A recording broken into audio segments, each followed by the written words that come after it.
hormati, teman-teman yang berbahagia, perkenalkan, nama saya Nur Syifa Fauzia. Kali ini saya akan menceritakan sebuah dongeng yang mengangkat budaya lokal yang berjudul Sasakala Pandeglang oleh R.A. Kosasih tahun 1978 dan diceritakan kembali oleh Irma Suara Kirana. Zaman dahulu hiduplah seorang putri cantik jelita bernama Raden Dewi Grajati. Putri seorang wiku Sanghyang Kanali Putih yang tinggal di padepokan tengah hutan di tepi sungai Cilemer. Konon, para dewata pun terpesona oleh kecantikannya.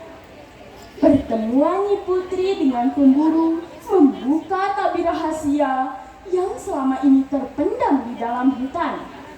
Para raja pun berdatangan sambil membawa bala tentara menjelajah rimba Cilemer. Sungguh ajaib. Kenapa hutan ini seperti tidak berujung? Di mana Nyi Putri itu bersembunyi?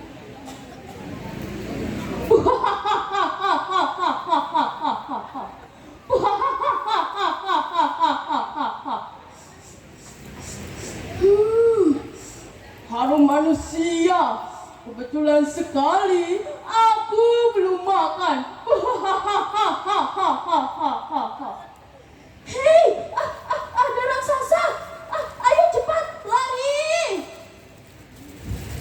Teman-teman, setelah kejadian itu tidak ada seorang pun yang berani mencari Nyi Putri lagi. Sudah menjadi kebiasaan Nyi Putri, setiap hari kelima, setiap bulannya, Nyi Putri Dewi Grajati pergi mandi ke telaga Cilampungan. Ia perlahan-lahan turun ke telaga. Betapa segarnya air telaga ini. Tiba-tiba langit gelap gulita. Seberkas cahaya melesat masuk ke telaga. Tak lama terdengar suara merdu berbisik. Dewiku Grajati, jangan takut, makanlah buah ini. Dalam kebingungan, Nyi Putri memakan buah yang terasa manis itu sampai habis. Lalu alam pun berangsur-angsur terang kembali. Bulan pun berlalu. Tampaklah Nyi Putri tengah berbadan dua. Para emban menjaga Nyi Putri dengan seksama. Sampai akhirnya Nyi Putri melahirkan anak kembar laki-laki yang diberi nama Tanumaja dan Tanuwangsa. Sebagai anak keturunan dewata, mereka tumbuh dengan cepat menjadi pemuda yang gagah.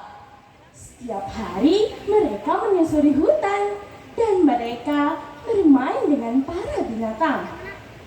Pada suatu hari, Tanuwangsa terlihat murung. Ibu, semua binatang memiliki ayah. Apakah ayah kami sudah meninggal? Anakku, ayah kalian adalah dewata di kayangan. Kita tidak mungkin bertemu dengan beliau. Kalau begitu, izinkan Ananda menengok ayah di kayangan, Bu. Bersabarlah anakku. Ibu akan berusaha mempertemukan kalian dengan ayah. Mulai hari itu, Nyi Putri bersemedi. Dalam semedinya didekati oleh seekor ikan yang sangat besar yang memancarkan cahaya. Nyi Putri kemudian menyuruh kedua anaknya untuk menangkap ikan itu di telaga Cilampungan. Seharian mereka mengubak-ubak air telaga. Lihatlah, di sana ada seekor ikan yang sangat besar. Ayo deh, kita tangkap dan kita berikan kepada ibu. Bu, ibu, kami sudah berhasil menangkap ikan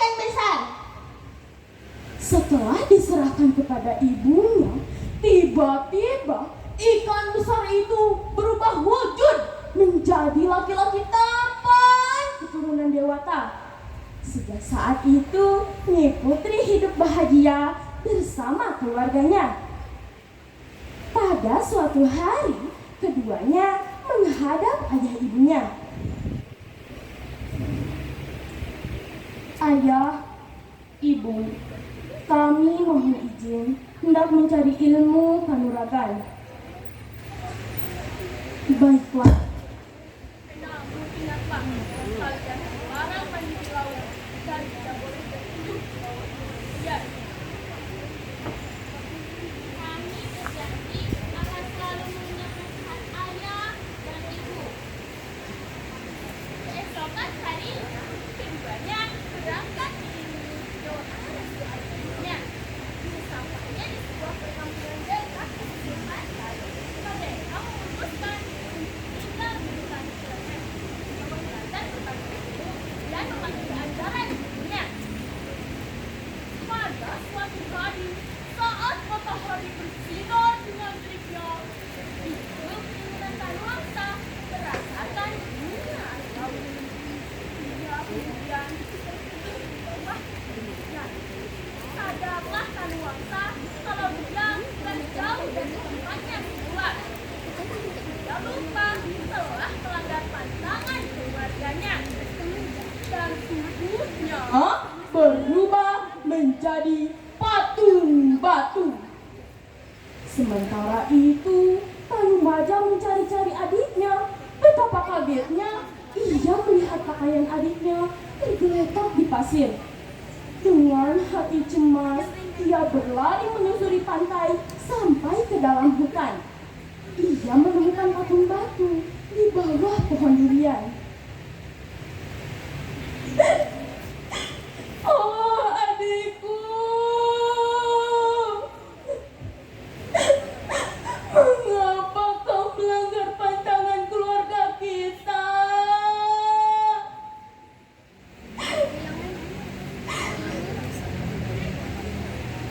Tanumaja merasa bingung.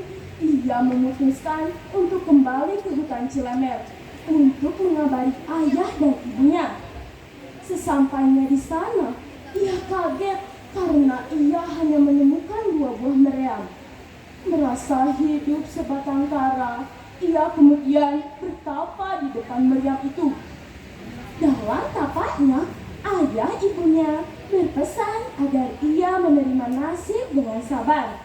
Mendengar itu, legalah perasaannya. Tanumaja kemudian melanjutkan pengembaraannya. Sementara Tanumaja mengembara, tersebutlah di Gunung Polasari ada sebuah kesultanan yang dipimpin oleh Sultan Dewangsa. Ia memiliki seorang putri cantik bernama Putri Werbini. Pada suatu hari, seorang pemburu memberitahu Sultan bahwa ia melihat 2 buah meriam di dekat Sungai Cilemer. Sultan lalu memerintahkan agar segera melakukan perjalanan. Sesampainya di sana, Sultan heran melihat meriam itu. Patih, cepat angkat meriam itu dan bawa ke istana. Tuanku, sudah banyak yang mencoba mengangkat meriam ini, namun belum ada seorang pun yang sanggup. Kalau begitu, aku harus memberikan pengumuman. Wahai rakyatku, siapa yang mampu membawa meriam di situ Cilemer sampai ke istana, maka dia akan kujadikan menantuku. Mendengar itu, semua laki-laki berusaha mengangkat meriam. Namun belum ada seorang pun yang sanggup. Sampai suatu hari, muncul seorang pemuda yang ingin mencoba peruntungan. Dialah Tanumaja. Ia segera berdoa ditujukan kepada ayah dan ibunya di Kayangan. Dengan mudah, ia mengangkat kedua meriam itu. Segera saja, rombongan itu kembali ke istana. Ketika melewati sebuah hutan, mereka memutuskan untuk beristirahat. Tanumaja meletakkan meriam itu di bawah pohon durian. Tiba-tiba terjadi angin ribut dan menumbangkan pohon-pohon. Hei! Kenapa tiba-tiba terjadi angin ribut? Ayo cepat, lari! Kita harus ke tepi hutan lagi. Ayo Tanumaja, kita harus segera menyelamatkan diri.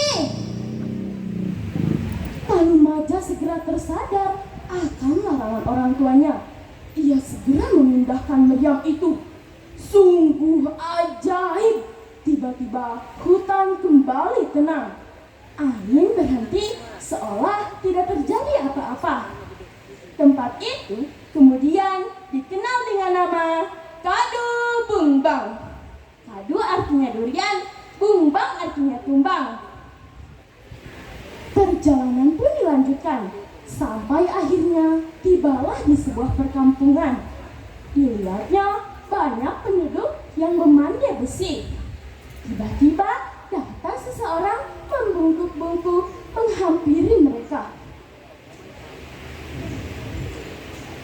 Permisi tuan, agar lebih mudah, bagaimana kalau meriam itu dibuatkan gelang?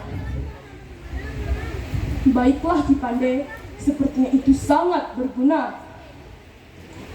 Keesokan harinya, pandai besi itu datang sambil membawa gelang besi dan memasangkannya pada kedua meriam itu. Tanumaja merasa terharu atas kebaikan hati mereka. Karena kampung itu tempat pandai besi membuat gelang, maka disebutlah Kampung Pandeglang. Perjalanan ke istana pun dilanjutkan sampai akhirnya tibalah di Banten.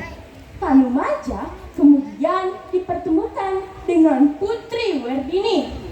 Pernikahan pun berlangsung dengan meriah.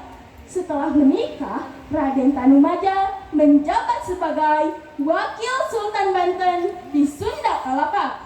Satu meriam dibawa disebut Si Jagur, yang satu lagi Si Amung, terletak di Karangantu di sisi Kali Cibanten. Nah teman-teman, demikian dongeng yang saya bawakan.